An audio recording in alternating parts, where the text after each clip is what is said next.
Assalamualaikum warahmatullahi wabarakatuh. Alhamdulillahi rabbil alamin. Wa sallallahu ala sayyidina Muhammadin wa ala alihi wa sahbihi wasallam, amma ba'du.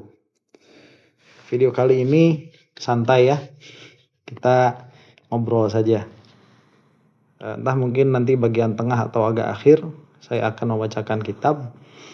Cuman video ini dibuat untuk mengungkapkan kegalauan. Kegalauan tentang apa? Tentang kultur beragama. Ya, bukan hanya di Indonesia, tapi kultur beragama secara keseluruhan. Cuman kita khususkan lah ya di Indonesia itu. Sebagaimana kita ketahui ya, di Indonesia ini ulumul aqliyah itu tidak terlalu populer. Memang kalau misalkan melihat kepada ulama terdahulu, ya khususnya lah yang menjadi kebanggaan kita semua, yaitu Syekh An-Nawawi. Beliau itu mentaklif beberapa kitab tauhid ya, mensyarahi begitu. Dan syarahnya itu ringkas tapi sangat cukup untuk mengenal ulumul aqliyah, untuk mengenal tauhid lah saya katakan demikian. Tapi jika melihat kepada keseluruhan memang tidak populer. Nah makanya kenapa populernya itu di Indonesia itu klinik. Ya, tasawuf itu sangat populer sekali. Orang mau ngomong apa aja asal dia itu bawa-bawa nama ruh begitu. Bawa-bawa wusul, tajalli, ya, bawa-bawa nama-nama seperti itu ya laku. Padahal yang mereka katakan atau yang mereka jelaskan itu kebanyakan tidak tahqiq ya. Karena memang tidak memakai metodologi yang ada standarisasinya. Jadi akhirnya nanti orang-orang yang membicarakan hal seperti itu punya penjelasan sendiri-sendiri. Orang ini punya penjelasan berbeda dengan orang itu. Orang itu pun punya penjelasan berbeda dengan orang itu. Kita itu harus melihat bagusnya ilmu nahwu ya. Ilmu nahwu itu nggak kenal madhab mana-mana. Ya itu kan memang lah kalau misalkan kita lihat ada Basra dan Kufah ya. Tetapi metodologi pembelajarannya itu pas sehingga orang tatkala belajar nahwu itu memiliki standarisasi yang tepat begitu. Di dalam mengeluarkan hujjah maka kita akan bisa melihat memang mana orang yang bisa kepada ilmu nahwu, mana yang tidak bisa. Nah, kerigidan metodologi nahwu memang tidak bisa diterapkan pada semua ilmu ya. Memang tidak bisa. Tetapi setidaknya sebetulnya di dalam hal-hal yang berbau tasawuf pun itu ada. Seperti misalkan Syekh Ahmad Zarruq itu membuat Qawaidut Tasawuf. Qawaidut Tasawuf itu sangat bagus sekali kitabnya. Ya, atau Al-Imam Qushairi itu sudah terdahulu ya. Itu sudah membuat tuh batasan-batasan sampai mana sufi itu terlalu jauh di dalam halusinasinya begitu. Nah makanya di kita ini sekarang kan ada terkenal tuh pesulap merah ya. Saya ini ya sama beliau itu kagum juga. Pertama kali ngelihat itu bukan lagi ngurusin dukun-dukun. Kalau sekarang itu kan ngurusin dukun-dukun ya. Dulu itu pertama saya ngelihat dia itu pas lagi nyinyirin itu Cynthia siapa gitu ya yang silat-silat itu. Itu karena banyak trik editannya itu dibongkar sama pesulap merah. Nah cuman kesininya kan ngebongkar dukun. Ini bagus nggak? Sangat bagus sekali ya. Karena memang di kita itu ya begitu. Kalau orang kiai ustadz begitu ya ajengan itu nggak kenal klinik, nggak kenal mistis, itu nggak laku. Ya, ngajiin ilmu itu nggak laku, dalam pengertian tidak didengarkan begitu. Tapi kalau misalkan udah mulai ngambil keris, bawa keris, kemudian menghilangkan orang-orang yang kegangguan jin, kegangguan setan begitu, terus barang-barang kuno ya seperti apel jin, kemudian jenglot dan lain sebagainya. Nah itu digandrungi sekali. Cuman ya memang ada efek sampingnya ya. Efek sampingnya itu seolah-olah karomah itu tidak ada. Seolah-olah khawariqul adat itu tidak ada. Cuman ya memang kalau yang namanya khariqul adat asli itu tidak bisa direplikasi dan tidak bisa dibuktikan. Begitu. Cuman ya ala kulli halin ada perkembangan bagus ya. Cuman jangan sampai kita itu menafikan karomah sama sekali. Nah, itu dari segi mistisnya ya. Yang gandrung sama sains juga ada tuh. Nah, ini dikit-dikit sains jadi ekstrim kanan ekstrim kiri begitu ya. Yang ini halusinasi akut, yang sana empirik akut. Sehingga segala sesuatu itu harus dibuktikan ya. Coba kalau misalkan ada orang yang bisa baca Al-Quran sehari 70.000 kali atau kata Gus Baha itu 360.000 kali. Coba kamu baca Yasin aja 1 jam dapatnya berapa? Ya nggak seperti itu ya, karena ini khariqul adat. Nah, ada juga yang literalis akut ya, kayak Wahabi itu. Kayak Wahabi. Saya kemarin baru tahu juga ada hadis secara zahir itu mengatakan bahwa zahirnya begitu ya, langit itu akan dilipat dengan tangan kanannya Allah dan bumi itu akan dilipat dengan tangan kirinya Allah. Nah, sedangkan Wahabi itu kan bilangnya tangan Allah itu dua-duanya kanan. Itu kan hadis juga. Jadi ada literalis akut, tapi sebetulnya tidak akan bisa 100% menjadi literalis, menjadi tekstualis, itu tidak akan bisa 100%. Karena tadi ya, bahasa Arab itu banyak balaghahnya, banyak majaznya. Nah, kalau misalkan konsekuensinya karena ini banyak majaznya, akhirnya pada satu kesempatan akan berkata A, pada kesempatan lain berkata B. Karena itu hanya tasmiyah saja. Nah, ini video sebetulnya dibuat tadi itu kan ada orang ya, ada komentar lah begitu, meminta untuk menjelaskan atau meminta untuk dijelaskan tentang Nur Muhammad sebagaimana dijelaskan di dalam Sirrul Asror. Dan Sirrul Asror ini salah satu kitab yang saya itu waktu membacanya khatam dulu itu 1 hari sudah selesai. 1 hari. Dan saat itu saya merasa paham betul apa yang dituliskan di Sirrul Asror. Itu Arabnya saya baca itu. Saya merasa paham betul. Tapi setelah belajar bahasa Arab lama begitu, saya baru buka lagi Sirrul Asror karena memang ada yang meminta untuk menjelaskan Nur Muhammad. Saya baca itu saya nggak paham. Ya, jadi yang dimaksud oleh Syekh Abdul Qadir Al-Jilani itu apa? Jadi tidak paham itu karena kemungkinan maknanya banyak. Apalagi setelah kita misalkan menyatukan antara satu referensi dengan referensi yang lain. Ya, tentang Nur Muhammad ini saya mendapatkan salah satunya itu ya dari Sirrul Asror itu ada. Kemudian dari Daqaiqul Akhbar juga ada. Kemudian nanti kalau misalkan lihat kita di tafsir Ta'wilat An-Najmiyah juga ada. Jadi banyak memang. Ini masing-masingnya itu punya gaya membahasnya sendiri-sendiri. Tapi pada akhirnya tatkala kita menelaahnya dari segi bahasa, kemungkinannya banyak. Nah, cuma nantilah insya Allah kalau memang misalkan harus gitu ya membahas tentang Nur Muhammad, saya tidak bisa memastikan Nur Muhammad itu apa, tapi saya bisa memastikan pemahaman mana yang salah begitu. Karena itu nanti ada patokannya. Ya, apabila bertentangan dengan ilmu tauhid berarti dia salah. Apabila tidak, ya itu ada ihtimal bahwa apa yang dimaksud itu benar. Kembali kepada cara beragama kita ya di Indonesia ini. Kita itu kan sudah kehilangan panutan. Jadi setiap orang itu punya panutannya masing-masing. Yang ini panutannya Kiai Anu, yang itu panutannya Kiai Anu. Ya sehingga susah kita itu menentukan mana yang bisa jadi panutan secara mutlak, mana yang tidak. Kalau di Mesir itu kan ada Syekh Adi Jum'ah misalkan. Meskipun beliau tidak lepas dari kritik juga dari orang-orang terdekatnya atau memang yang hampir selevel dengan beliau atau yang memang ada yang selevel dengan beliau, itu tidak lepas dari kritik, memang pasti ada.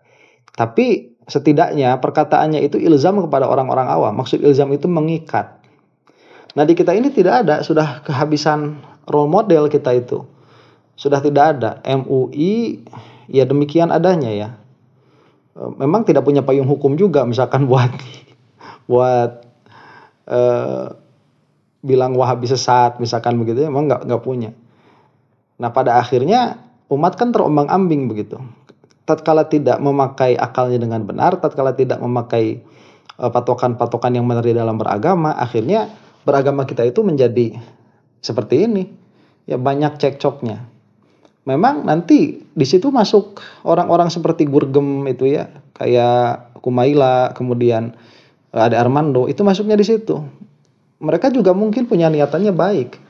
Greget ngelihat orang Islam yang ada di kita itu kerjaannya berantem terus gitu. Saya juga kerjaannya itu kan bikin video ngeritik orang terus. Nah ini memang ada yang harus difaham. Jadi tatkala masing-masing dari kita itu mengaku kebenaran ya, saya mengaku saya ini benar. Kemudian misalkan ya orang lain lah saya sebutkan begitu, Firanda lah saya sebutkan, dia juga mengaku benar. Kemudian di dalam hal yang lain-lain Kiai Anu atau Ustaz Anu mengaku benar. Lah akhirnya kan kebenaran ini menjadi tidak selesai bagi orang awam. Ya, sedangkan pintu dialog itu tidak dibuka. Nah akhirnya seperti ini keadaan beragamanya. Maka masing-masing dari kita itu akhirnya mencoba untuk mengeluarkan argumen. Karena sebetulnya ya sebagaimana yang saya katakan tadi, kalau kita ini tidak suudzon, semua orang itu intensinya baik. Kalau kita tidak suudzon itu, ya kita nggak bilang misalkan si Anu dibayar si Anu untuk mengeluarkan agenda tertentu, enggak. Cuman kalau misalkan kita bisa melihat dari perspektif masing-masing, niatannya baik. Nah cuman yang jadi masalah, niatan baik itu tidak selalu benar, ya. Karena kebenaran itu ada patokannya. Lah disitulah para ustadz, para ulama atau pengkritik ustadz dan pengkritik ulama ngomong. Nah akhirnya kalau ngomong itu jadilah pusaran kebingungan seperti ini begitu. Nah saya tidak bisa menguraikan sebetulnya karena orang yang paham dengan apa yang saya bicarakan ya paham, tidak paham dengan apa yang saya bicarakan juga nggak bakalan paham. Orang yang menerima penjelasan Firanda pun ada. Pada akhirnya kita harus punya middle ground kan. Harus punya titik tengah. Sebetulnya kita itu bisa berdialog dalam masalah apa begitu, dalam pengertian dialog antar pemuka agama ini bisa dimulai dari mana. Nah makanya saya suka mengatakan begini ya, Indonesia itu sebagai negara sebetulnya nggak usah ribet di dalam urusan agama sebetulnya. Kenapa ya? Karena sudah terpolarisasi seperti sekarang. Jadi saya itu pernah mengatakan ya, kalau misalkan di dalam lomba 17 Agustus itu kan kita suka pakai bakiak tuh. Suka pakai, ada lomba bakiak ya. Satu papan itu kan bisa dipakai 3 sampai 5 orang. Itu kalau kita lagi lomba ada prit gitu ya, ada peluit bunyi, udah kita jalan, nggak usah ngeributin yang di belakang saya itu agamanya apa, yang di depan saya itu madhabnya apa, itu nggak usah ngeributin seperti itu. Nah ini mungkin yang bisa kita ceritakan ya, bisa kita obrolkan dari setiap ustadz obrolkan dalam permasalahan negara, hal-hal yang sifatnya itu golongan atau kelompok ini sudah tidak perlu dibicarakan begitu. Karena golongan dan kelompok ini sampai hari kiamat akan terjadi. Jadi untuk urusan negara, kalau mau kita bareng-bareng aja begitu, nggak usah ngobrolin agamanya apa, firqahnya apa, madhabnya apa. Nah, seperti kalau di kita kan pasti demikian ya. Ada pilpres rame urusan firqah begitu. Agama dibawa-bawa tuh, urusan pemilihan gubernur begitu, sama itu dibawa-bawa juga. Nah nanti juga ada yang gak setuju, oh itu kan bagian dari Islam. Lah sudahlah, itu perkara yang mukhtalafun fih begitu. Itu perkara yang ada khilafnya, yang tidak bisa dipastikan apakah seseorang dengan kelompok tertentu itu bisa jadi pemimpin di Indonesia atau tidak. Itu yang akhirnya menghambat begitu. Nah ini kalau misalkan berbicara tentang kecemasan ya. Dan kecemasan-kecemasan yang lain juga sama. Ada oknum-oknum dari kiai, dari ustadz, ya, dari guru, dari aparat negara juga, yang mana oleh kelompok tertentu yang sedari awal mereka itu sudah punya sentimental kepada kelompok yang diwakili oleh oknum tersebut, itu untuk menyerang keseluruhan. Ya kayak Gurgem itu kan kerjaannya sekarang ya nyinyirin pesantren. Imad kerjaannya itu nyinyirin Habib ya. Kemudian channel-channel tuh ada nyinyirin Sufi. Kemudian Wahabi tuh nyinyirin Asy'ariyah Maturidiyah. Asy'ariyah Maturidiyah ya sama nyinyirin Wahabi. Kayak gitu aja kerjaannya. Memang ini udah ribet begitu ya, mau gimana? Habis energi di situ. Cuman ya akhirnya karena kita ini orang yang percaya akan adanya akhirat dan tidak semua orang yang mengaku benar di dunia itu dia benar nanti di akhirat. Dan termasuk kewajiban juga menyebarkan kebenaran. Ya akhirnya terjadilah hal seperti ini. Maka apa yang saya usahakan begitu ya di dalam video-video yang saya buat itu untuk memberikan penyeimbang atas narasi-narasi yang ada begitu. Karena kita itu kan tadinya santai-santai aja ya, nggak keluar.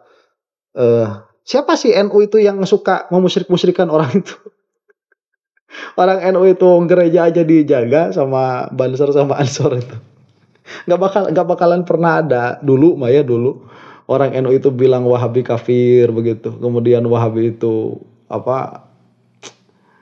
Ya begitu dan beginilah ya.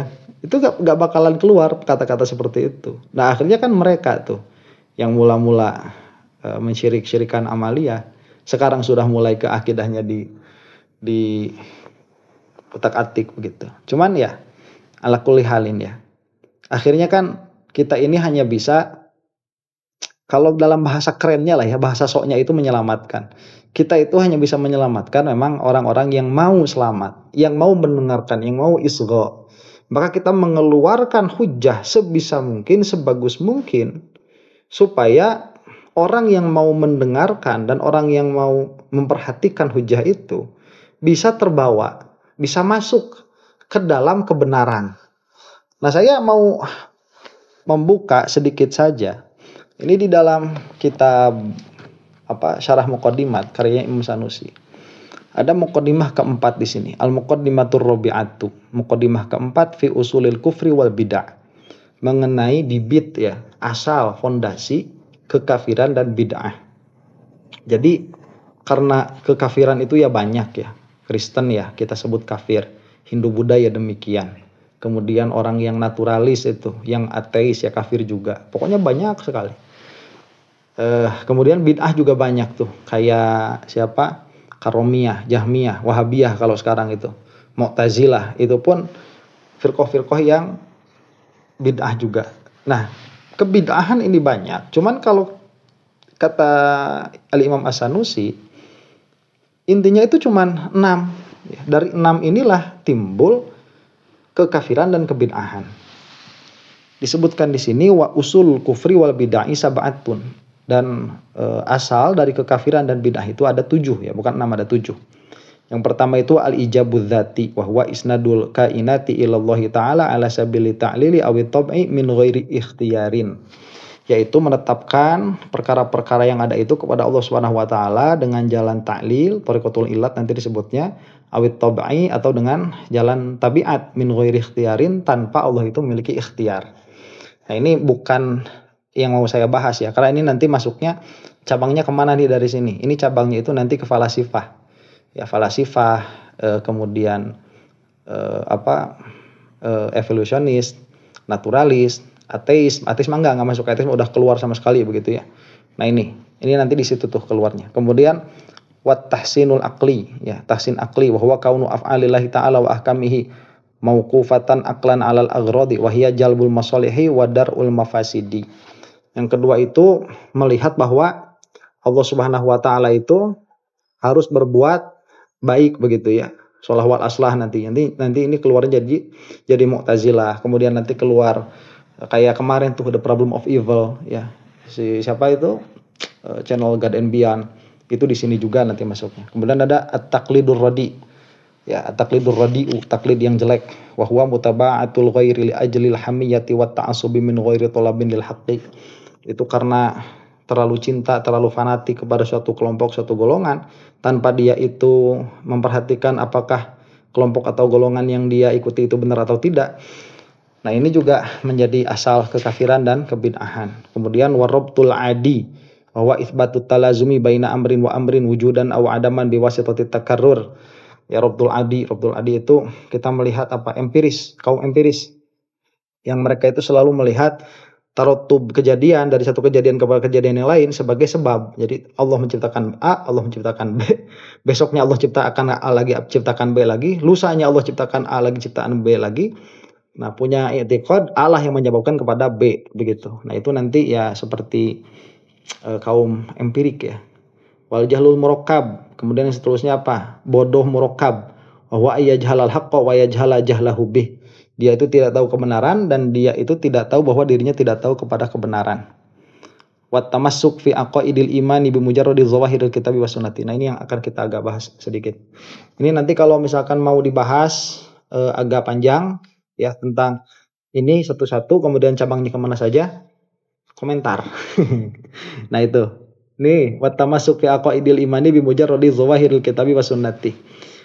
Berpegang teguh di dalam akidah keimanan hanya dengan zahir kitab dan sunnah, min ghairi tafsilin bainama yastahilu zahiruhu minha wa ma la yastahilu, tanpa mentafsil mana yang mustahil zahirnya dan mana yang tidak mustahil zahirnya. Nah, ini keluarnya gimana? Sebetulnya kalau kita lihat ya, jadi intinya itu yang nomor keberapa ini, berarti nomor ke-6.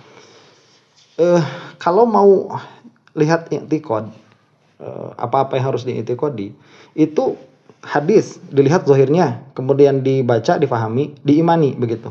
Kemudian Quran dibaca zahirnya, kemudian diimani. Nah, ini adalah sumber kesesatan kalau kata Imam Sanusi, dan ini memang betul ya. Bukan hanya untuk Wahabi sebetulnya, tapi juga termasuk untuk kelompok orang-orang yang mengaku ahli hakikat, ahli sufi. Jadi permasalahannya tuh di sini. Wahabi ya, dia itu tatkala ada zohir ya seperti yadullah, kemudian wajhullah begitu, itu dimaknai secara zohir, sehingga mengatakan misalkan Allah punya tangan, Allah punya mata, subhanallah begitu, Allah punya wajah, Allah punya kaki, kemudian Allah itu berkata-kata dengan suara dan huruf dan lain sebagainya. Itu terjadi karena mereka itu tamasuk dengan zawahir Al-Quran wa sunnah ya, wal hadis. Di lain pihak ya, mutasawwifah yang palsu-palsu itu, mereka pun sama sebetulnya. Itu dohir ayat Quran dan dohir hadis juga sebetulnya yang difahami, cuman bukan dalam masalah Allah, bukan dalam masalah ketuhanan begitu, tapi dalam masalah yang apa ya, yang khafi, yang samar. Seperti misalkan di dalam masalah Nur Muhammad itu. Nah, karena dikatakan Nuru Muhammadin, nah itu yang dibayangannya itu cahaya begitu. Kemudian yang pertama kali diciptakan adalah ruhku, itu tergambar begitu ya, ruh Nabi Muhammad. Kemudian ruh Muhammad itu dari ruh Allah. Ya tergambar juga begitu ya, Nur Muhammad itu dari Nurullah. Sama juga, cuman sebetulnya ini juga lebih bermasalah lagi, karena Wahabi itu misalkan mengatakan ya, tangan Allah tidak seperti tangan makhluk.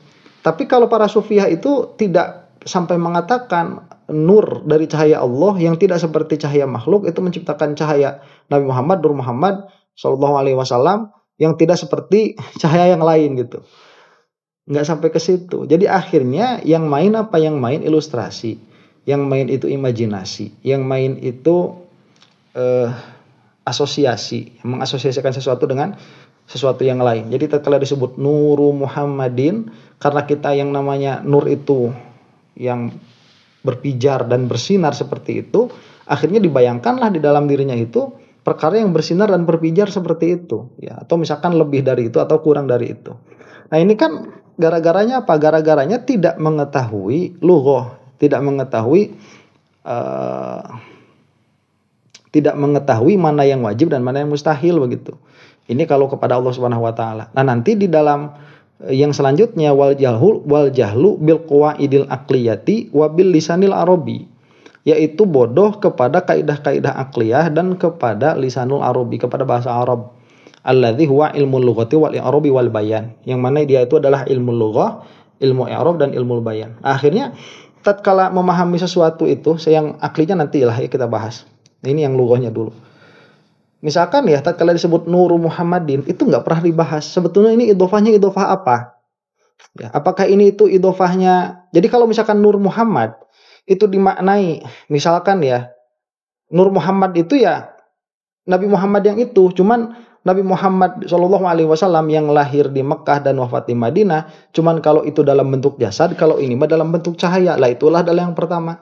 Itu berarti kan idhofahnya idhofah lil bayan, an-nur alladzi huwa Muhammadun.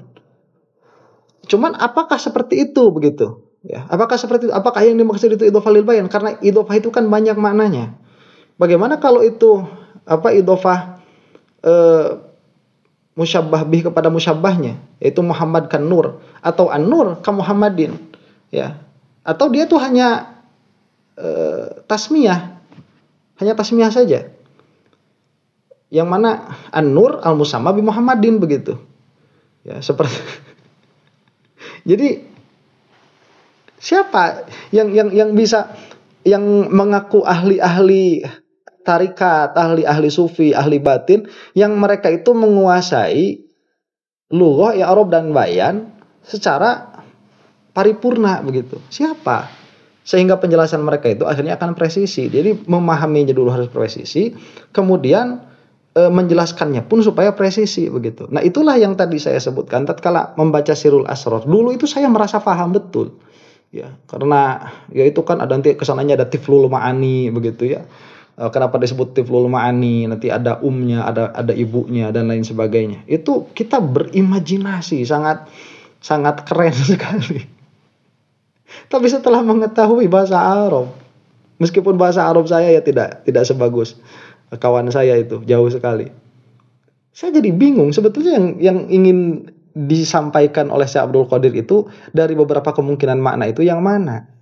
Nah, akhirnya nanti kita bisa memverifikasi, saya bilang tadi ya, di dalam kasus Nur Muhammad ini, kita bisa memverifikasi mana yang bukan, tapi kita tidak bisa memverifikasi mana yang iya, begitu.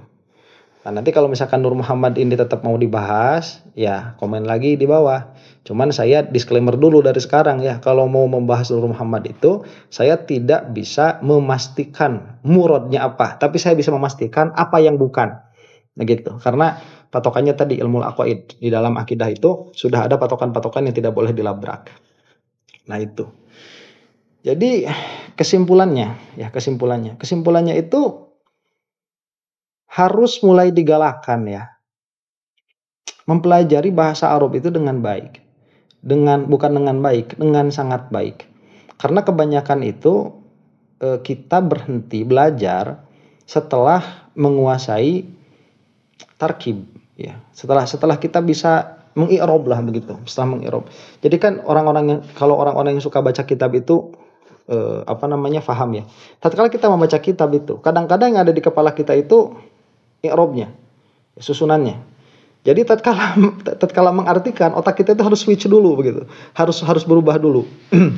Makanya kalau misalkan orang itu membaca kitab kemudian fokusnya kepada makna, biasanya itu tarkibnya acak-acakan, ya i'rabnya acak-acakan biasanya. Memang kadang-kadang ya banyak acak-acakan, kadang-kadang sedikit begitu. Cuman karena fokusnya kepada murad, kepada makna, akhirnya aturan-aturan nahwunya kadang-kadang tidak terperhatikan. Bukan berarti tidak bisa, ya bisa dia itu. Cuman karena fokusnya itu melihat murad, melihat makna, maka itu tidak terkontrol lisannya itu. Jadi nanti disebut itu sabkul lisan.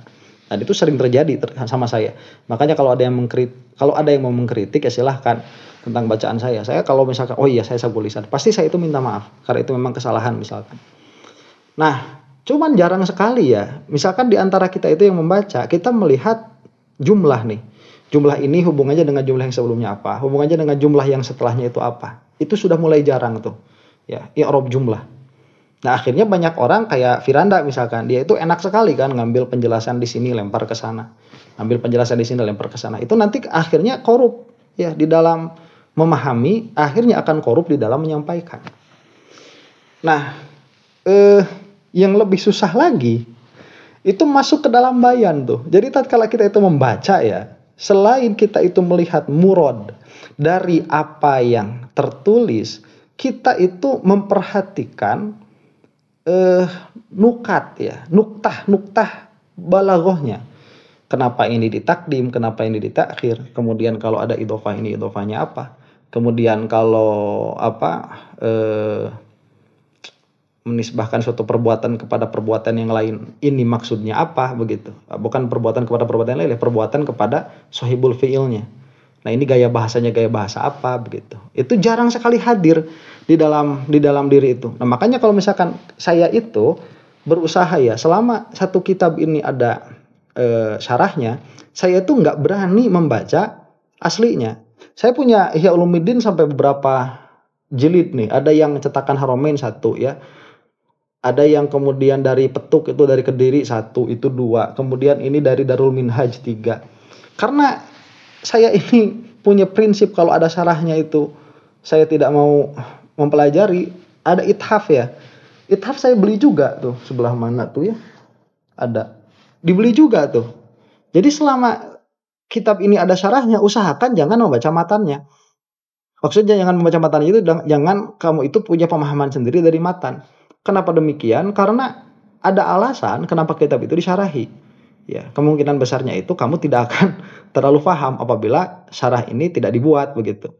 Nah, kalau ada hasyiahnya, saya berusaha pasti punya hasyiahnya itu. Ya. Nah, nanti kita melihat, oh ternyata para pensyarah dan para muhasyi itu yang syarih dan muhasyi, mereka itu senantiasa menjaga hal-hal itu. Dan itu terlihat misalkan di dalam Hasyiah Ad-Dasuqinya Imam Dasuqi ya atas Ummul Barohin begitu. Itu terlihat sekali. Jauh sekali cara membaca kita dengan cara membacanya ulama. Nah, kalau ulama itu kan dilihat satu-satu dan tatkala kita masuk kita menjadi ternyata segini keadaannya. Nah, begitulah ya. Jadi apakah saya akan berhenti membuat konten-konten buat ya gampangnya lah menyerang orang lain begitu ya. Insya Allah saya nggak bakal berhenti selama Allah izinkan ya. Insya Allah saya itu nggak bakalan berhenti karena itu termasuk salah satu ikhtiar untuk menyeimbangkan ya masifnya informasi seperti ini. Cuman kalau misalkan banyak orang-orang mengatakan bahasa saya itu urakan dan lain sebagainya, saya punya alasan begitu ya. Saya punya alasan. Alasannya apa? Ya, kalau mau dijelaskan nantilah saya jelaskan. Untuk sekarang cukup antara saya dengan Allah saja. Mudah-mudahan video ini ada manfaatnya. Wallahu taala alam bisawab. Assalamualaikum warahmatullahi taala wabarakatuh.